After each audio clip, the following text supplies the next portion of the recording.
Hello बेटे, आज मैं इस वीडियो में क्लास 10 मैथमेटिक्स का एक्सरसाइज 3.5 के क्वेश्चन 1 का जो 2 पार्ट थे वो कराने जा रहा हूँ। इसके पहले वाले वीडियो में मैंने 1 के फर्स्ट और सेकेंड पार्ट करा दिए थे, अभी मैं थर्ड कराने जा रहा हूँ। तो आप देखोगे क्वेश्चन नंबर 1 का जो थर्ड पार्ट है इसमें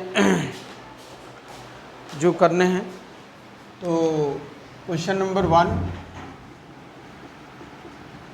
का थर्ड पार्ट, इसे हम पढ़ रहे थे कि क्रॉस मल्टीप्लिकेशन के द्वारा किस तरह से दो इक्वेशन को सॉल्व किया जाता है।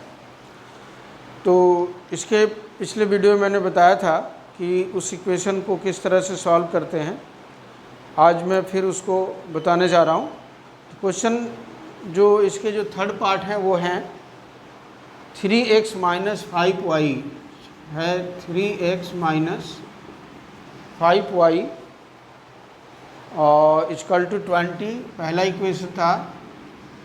और दूसरा इक्वेशन है 6x minus 10y, 6x minus 10y equal to 40।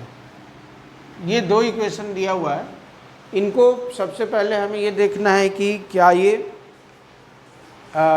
Many solution के कंडीशन को फॉलो करते हैं, क्या ये नो सॉल्यूशन के हैं, या कि क्या ये यूनिक सॉल्यूशन है। तो सबसे पहले हमें ये देखना है कि जो पेयर ऑफ इक्वेशन है क्या वो यूनिक सॉल्यूशन है, नो सॉल्यूशन है, या इन्फिनाइटली मैनी सॉल्यूशन है। अगर यूनिक सॉल्यूशन होगा तो हमें सॉल्व करने हैं, और अगर नो सॉल्यूशन और इन्फिनाइटली मैनी सॉल्यूशन होता है तो उसके लिए हमें सॉल्व नहीं करना है, सिर्फ लिख देने।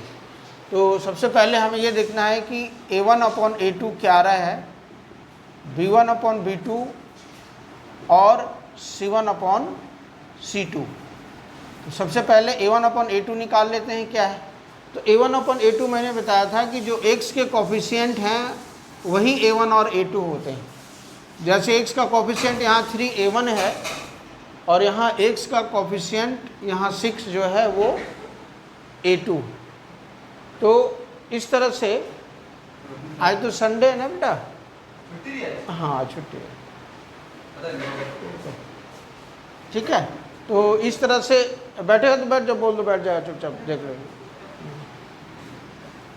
तो इस तरह से जो हमने ये देखा कि a1/a2 3/6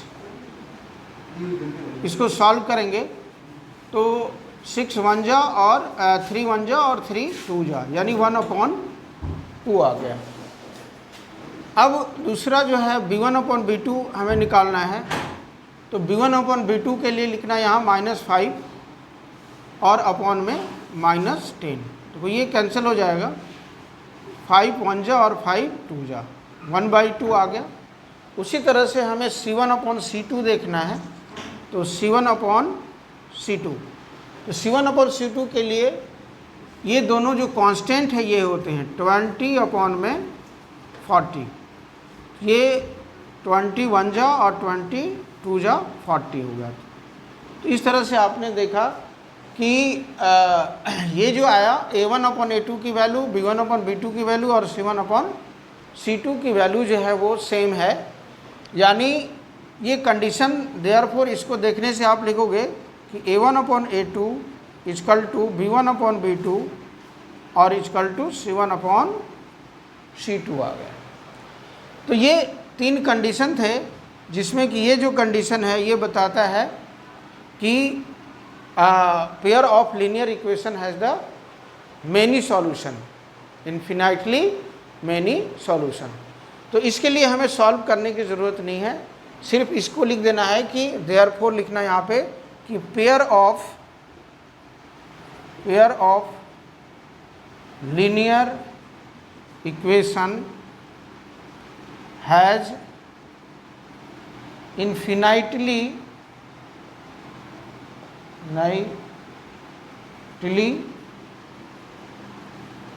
मैनी सॉल्यूशन। तो ये आ गया आपका pair of linear equation has infinitely many solution. अगर इक्वेशन इन्फिनाइटली मेनी सॉल्यूशन है तो हमें सॉल्व करने की ज़रूरत नहीं है, सिर्फ लिख देंगे ये आंसर हो गया। तो इस तरह से क्वेश्चन नंबर 1 का थर्ड पार्ट कंप्लीट हो गया। आप इसको नोट कर लो। नेक्स्ट जो करेंगे क्वेश्चन नंबर फर्स्ट का फोर्थ पार्ट देखते हैं, तो आप इसको नोट कर लो।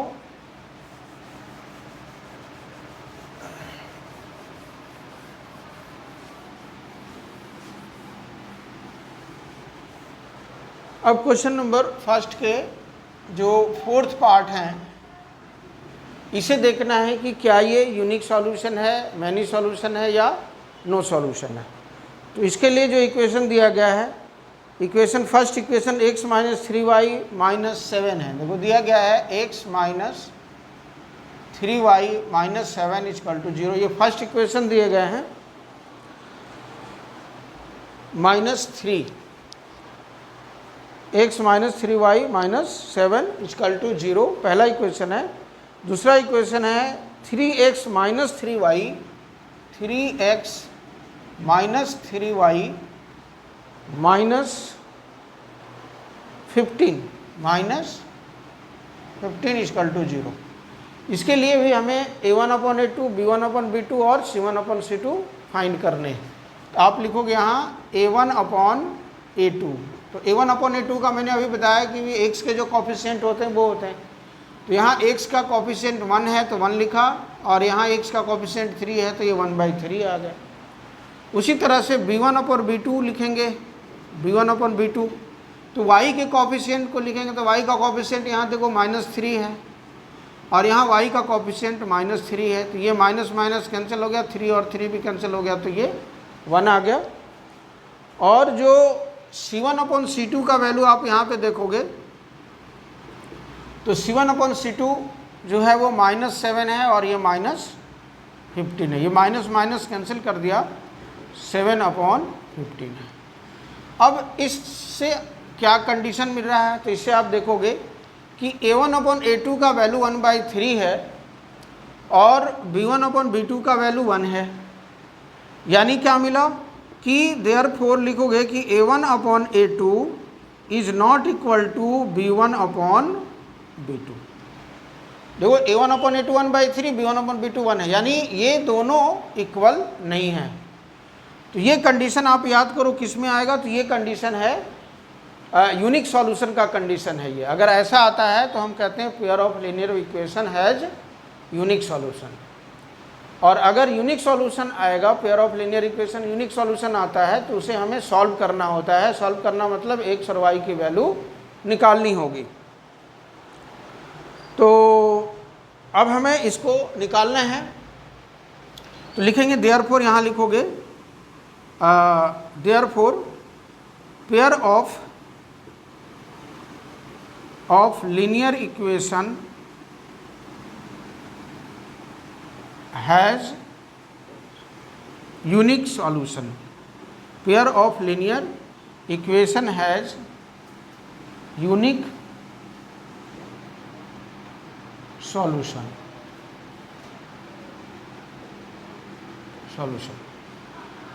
तो pair of linear equation has unique solution, यानी यूनिक सॉल्यूशन है, इसके लिए हमें क्या करना है, सॉल्व करना होगा। तो अब हमें इसे सॉल्व करने हैं। सॉल्व करना मतलब x और y की वैल्यू निकालनी है। तो इसके लिए जो मेथड यूज करने हैं उसको कहा जाता है क्रॉस मल्टीप्लिकेशन। इसके पिछले क्लास में मैंने क्रॉस मल्टीप्लिकेशन बताया था क्वेश्चन में, आज फिर समझेंगे इसको किस तरह से करते हैं। तो जब हम इसे क्रॉस मल्टीप्लिकेशन से सॉल्व करेंगे इस क्वेश्चन को, तो हमें x/y/ और 1/ लिखना होगा इसके अकॉर्डिंग। तो देखिए इसको फिर से समझते हैं। x/, इसको सॉल्व करने के लिए फिर यहाँ इक्वल टू y/ लिखने हैं, और फिर इक्वल टू 1/ में लिखना है। इसको हमें समझते हैं। देखो अगर इक्वेशन जो है, ये जो कांस्टेंट टर्म्स हैं, अगर 0 के इस तरफ हो, लेफ्ट साइड में हो, इक्वल टू के लेफ्ट साइड में हो, तो यहाँ पे 1 लिखना होता है। और अगर ये कांस्टेंट वाला वैल्यू इस तरफ होता तो वहाँ -1 लिखते। जैसे अगर ये इक्वेशन तुम्हारा ऐसा होता कि x minus 3y equal to 7 और 3x minus 3y equal to 15। देखो ये दोनों इक्वेशन सेम है, सिर्फ अंतर ये है कि इस कांस्टेंट टर्म को राइट साइड में लिखा गया है। तो अगर इक्वेशन इस तरह का है तो हमें यहाँ पे -1 लिखने होंगे, लेकिन अगर इक्वेशन इस तरह का है जो है तुम्हारा रियल में, तो यहाँ पे हमें 1 लिखना होगा, -1 नहीं लिखने होंगे। तो ये आपको समझ में आ गया होगा। तो इक्वेशन इस तरह का तो नहीं है, इक्वेशन क्या है, ये वाले हैं। तो आपको यहाँ पे 1 लिखने हैं, -1 नहीं लिखने हैं, क्योंकि इक्वेशन आपका इस फॉर्मेट पे है।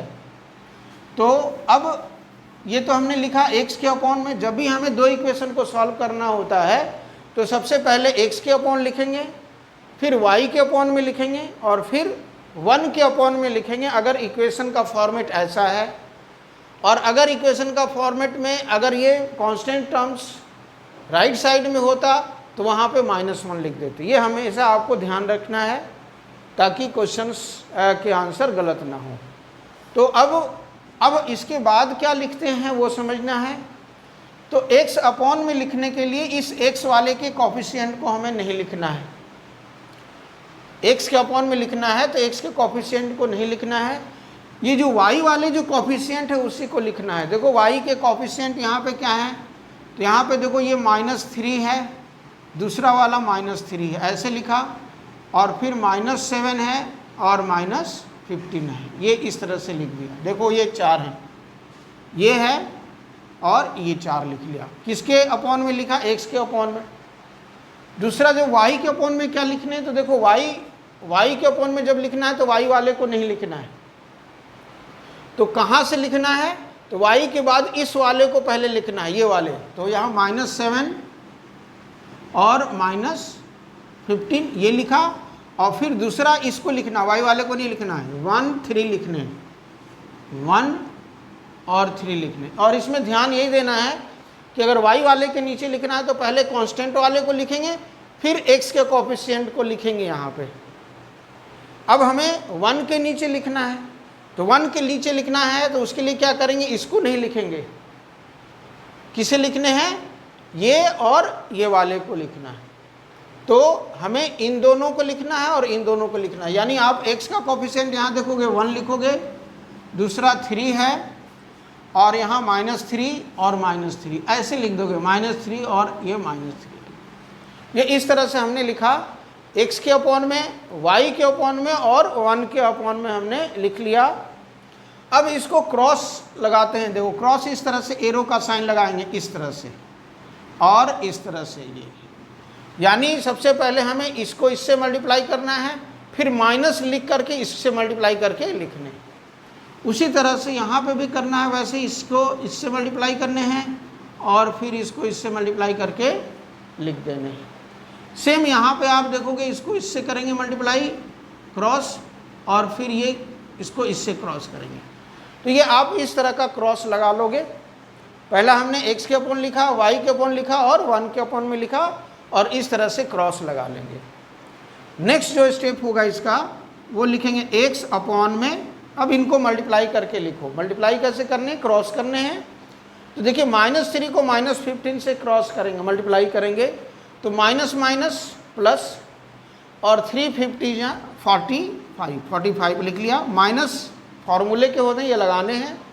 उसके बाद इन दोनों को मल्टीप्लाई, देखो यहाँ ये स्टार्टिंग है और ये एंड है, तो ये एरो का साइन ऐसे जा रहा है, इधर से जा रहा है, यानी इसको ऐसे करना होगा। तो -3 और -7 को मल्टीप्लाई करेंगे तो माइनस माइनस प्लस, और 3 7 जा 21, तो ये 21 लिख लिया। ये x के अपॉन हमने लिख लिया। अब हमें y के अपॉन लिखना है, तो y के अपॉन में लिखने के लिए फिर उसी तरह से करेंगे। कहाँ से स्टार्ट करेंगे, देखो यहाँ से करेंगे। तो -7 को 3 से मल्टीप्लाई करेंगे तो प्लस माइनस माइनस ही होगा, और 7 3 जा 21। लेकिन इसको जब इससे मल्टीप्लाई करोगे, देखो माइनस लिख लिया, और 15 को 1 से मल्टीप्लाई करना। -15 को 1 से करेंगे तो -15 ही आएगा। इसको हम अलग से ब्रैकेट में लिख लिया, देखो ऐसे लिख लेंगे। माइनस ये फॉर्मूले का है और ये माइनस मल्टीप्लाई करने के बाद आया है। फिर अगर 1 के अपॉन में सेम वैसा ही करना है, देखिए कहाँ शुरू हो रहा है, स्टार्ट हो रहा है 1 से और एंड हो रहा है यहाँ पे, यानी 1 को -3 से मल्टीप्लाई करेंगे तो -3 और माइनस लिख लिया, और फिर यहाँ देखो 3 को मल्टीप्लाई करना है -3 से, तो प्लस माइनस माइनस और 9 यानी -9 यहाँ लिख लेने हैं, ये ऐसे आ गया। ठीक है, अब नेक्स्ट स्टेप हमें फिर करना है, फिर हमें लिखना है x अपॉन में। अब इसको सॉल्व करके देखो तो 5 से 1 चला गया 4 और 4 से 2 चला गया 24 आ गया ये। y अपॉन जब आप लिखोगे तो -21 और देखो माइनस माइनस प्लस ये 15 हो गया, और 1 अपॉन में जब आप लिखोगे तो -3 और देखो माइनस माइनस प्लस ये 9 हो गया। नेक्स्ट स्टेप फिर उसी तरह से करेंगे, x अपॉन जब लिखोगे तो 24 और यहाँ y अपॉन में ये माइनस करो, 21 से 15 चला गया तो ये माइनस में आएगा क्योंकि बड़ा का साइन माइनस है, और इससे माइनस करेंगे 5 से ये चला गया तो क्या बचेगा 6 बचेगा, -6 आ गया। उसी तरह से जब इनको करेंगे तो 1 अपॉन में देखो 9 और 3 है, 3 के सामने माइनस का साइन है, ये प्लस का sign, plus minus minus minus करेंगे बड़े का साइन प्लस है, तो और 9 से 3 को माइनस कर दिया तो ये 3 आ गया। अब जो नेक्स्ट स्टेप जो होगा, अब हमें x लिखने हैं, ध्यान से देखो। अब x लिखने के लिए हमें किनको यूज करना है, इस वाले टर्म को और इस वाले टर्म को यूज करना है, इस वाले टर्म को और इस वाले टर्म को यूज करना है। तो जब हमें x लिखना है तो इस 24 को इस 1 से मल्टीप्लाई करने, 24 को 1 से मल्टीप्लाई करेंगे तो 24 को अगर 1 से मल्टीप्लाई करोगे तो 24 आ गया, और नीचे जो 3 है वही है, रहने दिया, इसको कैंसिल कर दो तो ये आ गया 6, x की वैल्यू आ गई। अब उसी तरह से जब आप y लिखोगे तो y लिखने के लिए हमें किन को यूज करना है, ये वाले टर्म और ये वाले टर्म को यूज करना है। इसमें भी वैसे ही करेंगे, ये जो -6 है इसको 1 से मल्टीप्लाई कर दोगे, -6 को 1 से मल्टीप्लाई कर दो तो -6 ही आया, और जो नीचे उसके जो 3 थे वो 3 वैसे ही रहने दिया। अब इनको भी देखो कैंसिल कर दो तो ये 3 2 जा 6 हो गए, यानी -2 आ गए। तो इस तरह से आपका, हाँ नहीं यहाँ पे सॉरी यहाँ पे 6 से आपका ये आएगा y1, यहाँ गलत हो रहा है, देखो 9 से 3 चला गया 6, तो यहाँ पे 6 लिखेंगे और ये 4 आ जाएगा, 4 से कैंसिल हो गया। उसी तरह से यहाँ पे भी देखो क्या है, ये 6 है क्योंकि यहाँ 6 लिया, और इसको जब हम मल्टीप्लाई करेंगे तो ये -1 आ गया, ये इस तरह से आ गया। तो इस तरह से तुमने देखा कि x की वैल्यू 4 और y की वैल्यू -1, जो कि रिक्वायर्ड आंसर है, ये आप नोट कर लोगे। तो ये क्वेश्चन आपका क्वेश्चन नंबर 1 का जो 4th पार्ट था ये कंप्लीट हो चुका, इसको आप नोट कर लें। ठीक है, अब हमें नेक्स्ट क्वेश्चन नंबर 2 बनाने हैं, इसको नोट कर लीजिए पॉज करके।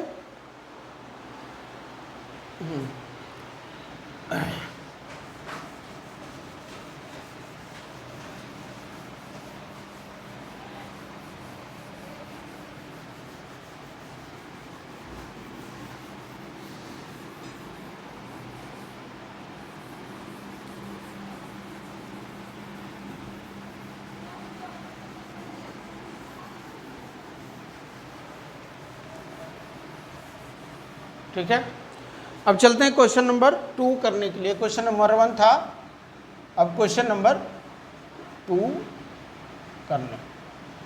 क्वेश्चन नंबर 2 में अगर आप पढ़ोगे एनसीईआरटी बुक, तो उसमें कह रहा है कि for which values of A and B does the following pair of linear equation have an infinite number of solution. देखो इसमें कह रहा है कि एक तो दो इक्वेशन दिए गए हैं, उसमें जो 2 इक्वेशन है वो मैं लिख दे रहा हूँ।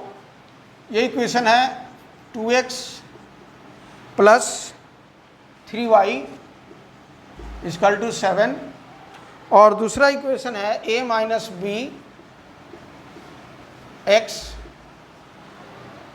Plus a plus b y और equal to 3a plus b minus 2। देखो ये इक्वेशन दिया गया है, इसमें कह रहा है कि for what value of A and b, a और बी के किस वैल्यू के लिए ये जो पेयर ऑफ इक्वेशन है वो इन्फिनाइटली मैनी सॉल्यूशन होंगे।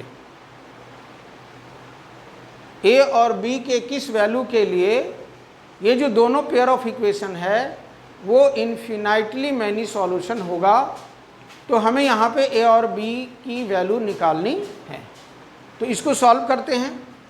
तो सबसे पहले हमें ये दिया गया है कि ये जो पेयर ऑफ इक्वेशन है दिया गया है, it is given that the pair of the equation has the infinitely many solution, then you have to calculate the value of a and b. So first of all write here the for infinitely many solution के लिए हमें क्या condition है वो लिख लेना। लिखेंगे for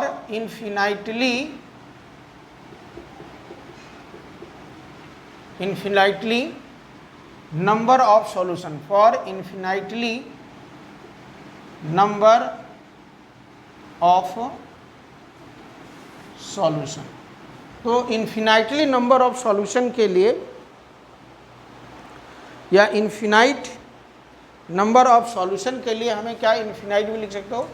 infinite number of solution के लिए कंडीशन दिया गया है कि a1 upon a2 equal to b1 upon b2 equal to c1 upon c2। ये कंडीशन होता है इन्फिनाइट नंबर ऑफ सॉल्यूशन के लिए या for the infinitely many solution के लिए। सेम है, दोनों एक ही है, दोनों का मीनिंग या तो आप कहो इन्फिनाइट नंबर ऑफ सॉल्यूशन कहो या infinite number of many solution कहो, एक ही चीज़ है, infinite number of many solution.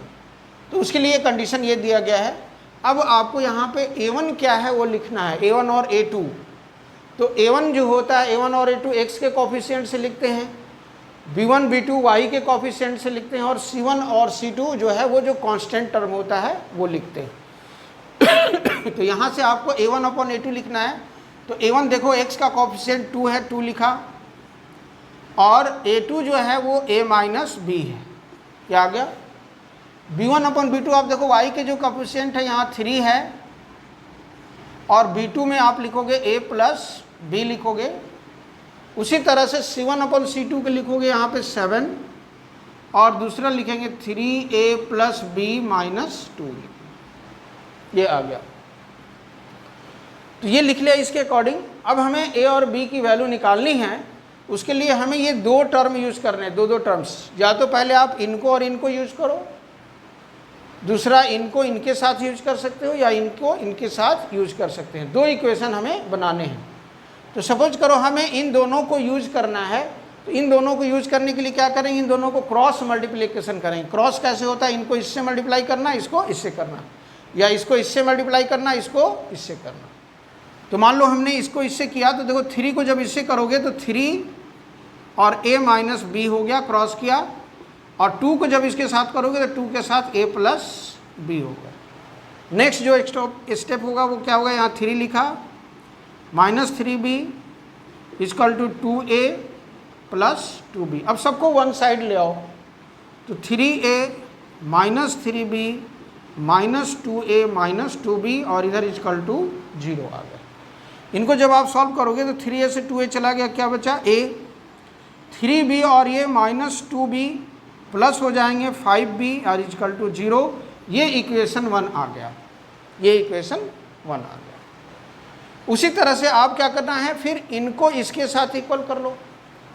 तो इसके लिए भी क्रॉस करेंगे, 7 को पहले इससे क्रॉस करो, तो क्या होगा 7 multiplied by a plus B equal to, यहाँ अगेन लिख सकते हो, अगेन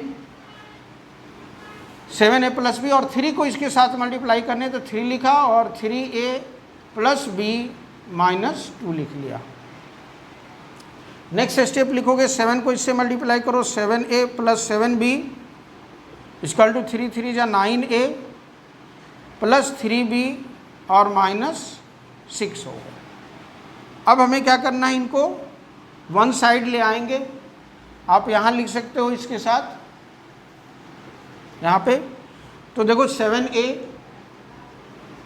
प्लस 7b और सबको इस तरफ ले आओ। लेफ्ट साइड में 9a माइनस में हो गया, प्लस था तो ये प्लस से इधर लाया तो माइनस आया 3b, और ये देखो माइनस में है 6 तो इधर आके प्लस में 6 हो गए। या इनको इस तरफ ही रहने दो इक्वल टू, क्योंकि ये कांस्टेंट टर्म है तो -6 रहने दें यहाँ पे। अब आप इनको सॉल्व करोगे तो 7a और 9a को सॉल्व करोगे तो -2a मिलेगा, माइनस में होंगे। और उसी तरह से 7b और 3b को सॉल्व करोगे तो ये प्लस है और माइनस प्लस माइनस माइनस, और बड़े का साइन यानी प्लस लिखना। 7 से 3 चला गया, 4b इक्वल टू -6। अब आप एक चीज़ देखो, यहाँ से कॉमन आप ले सकते हो ठीक है। तो यहाँ से अगर आप कॉमन -2 ले लो तो ये साइन चेंज हो जाएंगे, यहाँ a होगा, ये -2 भी हो जाएगा, और यहाँ -6। पहले माइनस को माइनस से कैंसिल कर दिया, ठीक है और इस 2 को इससे 2 3 जा 6 किया, तो जो इक्वेशन आपका आया वो आ गया इस तरह से कि a -2b इक्वल टू 3। ये इक्वेशन सेकेंड आ गया। अब इन दो इक्वेशन से इक्वेशन 1 और 2 को जब आप सॉल्व करोगे तो बाई क्रॉस मल्टीप्लिकेशन, तो इनसे सॉल्व करके हमें a और b की वैल्यू निकालनी। तो इनको लिखेंगे पहले, तो आप लिखोगे फ्रॉम इक्वेशन 1 और 2 लिख लिया करो, यहाँ पे एक साथ लिख लो, आसानी होगा। फ्रॉम इक्वेशन 1 और 2, इन दोनों को एक साथ लिख लो पहले। ये पहला इक्वेशन है a -5b और इक्वल टू 0। दूसरा इक्वेशन इसी के नीचे लिखो, आसानी होगा, 2b और इक्वल टू 0। देखो इस तरह से लिख लिया। अब हमें अगर यहाँ x और y होता तो x लिखते, लेकिन यहाँ a है तो a अपॉन में लिखेंगे इस तरह से, b अपॉन में लिखेंगे और c अपॉन में लिखेंगे। तो जैसे हमने क्वेश्चन नंबर फर्स्ट का 4th पार्ट किया था, उसी तरह से इसको भी करने हैं। तो हमें a के नीचे लिखना है तो a के कोफिशिएंट को नहीं लिखना है, इसको छोड़ देना है ऐसे। बाकी चारों के कोफिशिएंट को लिखने हैं, जैसे कि b का कोफिशिएंट -5 -2, फिर यहाँ देखो 0 है और ये 3 है, ये लिखा a के अपॉन में। b के अपॉन में लिखने के लिए ये पहले इनको लिखेंगे, कांस्टेंट वाले को 0 और 3 लिखा, और फिर इसके कोफिशिएंट 1 और 1 लिख दिया, ठीक है। ये किसके लिए आया, b के लिए आया, इनको और इनको लिखा।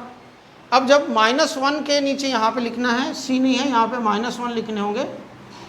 तो -1 के लिए जब लिखोगे, -1 के नीचे लिखोगे तो इनको नहीं लिखना है, इन चारों को लिखना है। यानी यहाँ से a का कोफिशिएंट 1 और 1 है तो 1 और 1 लिखा, और फिर यहाँ -2 -5 और -2 लिख दिया। तो इस तरह से आगे। अब इनको क्रॉस का साइन लगाओगे, देखो इस तरह से एरो का साइन, ऐसे और ऐसे, यानी इस तरह से क्रॉस करने हैं। इनको ऐसे लगा दिया और दूसरा ऐसे लगाया, इस तरह से इनको क्रॉस कर दिया, ये लगा दिया। अब हमें फिर से नेक्स्ट जो स्टेप है वो a अपॉन में जब लिखोगे ऐसे, तो क्या करोगे, देखो इनको इसके साथ, यहाँ से स्टार्ट हो रहा है 3 से, स्टार्टिंग पॉइंट यहाँ है, एंड ये है, यानी -5 को 3 से मल्टीप्लाई करने हैं। तो -5 को जब 3 से करोगे तो -15 आ गया, माइनस लिखा। -2 को जब 0 से करोगे तो 0 ही आ गए, ये हो गए। b अपॉन में जब आप लिखोगे तो फिर यहाँ से स्टार्टिंग पॉइंट है, 0 को 1 से किया 0, और -3 को 1 से किया तो ये 3 आ गए। अच्छा, ठीक है। और नेक्स्ट जो है आपका -1 और अपॉन में इसको जब लिखोगे तो देखो यहाँ -2 और दूसरा ये माइनस लिखा, लेकिन यहाँ पे देखो ये -5 हो जाएगा मल्टीप्लाई जब आप करोगे तो। अब नेक्स्ट जो स्टेप आएगा, a लिखा, तो यहाँ पे देखो -15 b अपॉन में -3 और c अपॉन में देखोगे यहाँ पे तो माइनस है और यहाँ पे -2, लेकिन ये +5 हो जाएगा, ऐसे हो जाएगा। एक स्टेप और लिख लेते हैं, a अपॉन में -15, b अपॉन -3 और -1 अपॉन में देखो 5 से 2 चला गया तो ये 3 आ गया। अब यहाँ से आपको a लिखने हैं, तो a के लिए मैंने बताया था कि क्या करने हैं, इनको और इनको लेना है, ठीक है। तो जब a लिखोगे, देयरफॉर a जब लिखोगे आप, तो मैंने ये दोनों टर्म को यूज करना है, यानी -15 को यहाँ ले आओगे, -15 को -1 से मल्टीप्लाई करोगे तो ये +15 आ गया और अपॉन में 3, और जब इनको सॉल्व करोगे, यहाँ पे लिख लेते हैं, जगह नहीं है तो हाँ, इसके बाद आप यहाँ पे कर लो। तो a जो लिखोगे तो a इजकल टू, मैंने बताया इस -15 को इससे करो तो -15 और अपॉन में 3, माइनस और माइनस प्लस हो गया, +15 और 3, और इसको आप कैंसिल कर दिया तो ये 5 आ गया आंसर, इजकल टू 5। दूसरा जब b को लिखने हैं, देखो ध्यान से, तो b को जब हमें निकालने हैं तो इनको और इनको यूज करेंगे। तो यहाँ पे b लिखने के लिए -3 को -1 से मल्टीप्लाई करो तो माइनस और माइनस प्लस 3/3 आ जाएगा, 3/3, और इसकी वैल्यू ये कैंसिल करोगे तो ये 1 आ गया। तो इस तरह से a और b का जो वैल्यू आया वो आपका a इजकल टू 5 और b इजकल टू 1 आ गया। तो इस तरह से क्वेश्चन कंप्लीट हो गया। यहाँ पे रिक्वायर्ड आंसर ये लिख लोगे, ये आंसर आ गया। a और b की वैल्यू हमें निकालनी थी। कहा गया था कि for what value of a and b the pair of the linear equation has infinite number of solution. तो ये a और b का वैल्यू आ गया। इसको आप pause the video and note down, ठीक है, इसको आप नोट कर लें।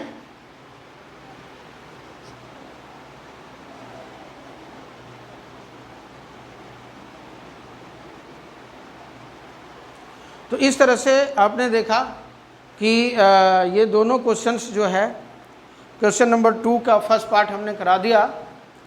अब इसी के सेकेंड पार्ट हैं, आप कोशिश करेंगे, और नहीं तो नेक्स्ट वीडियो में मैं इसे भी सॉल्व करा दूंगा। Okay, thank you.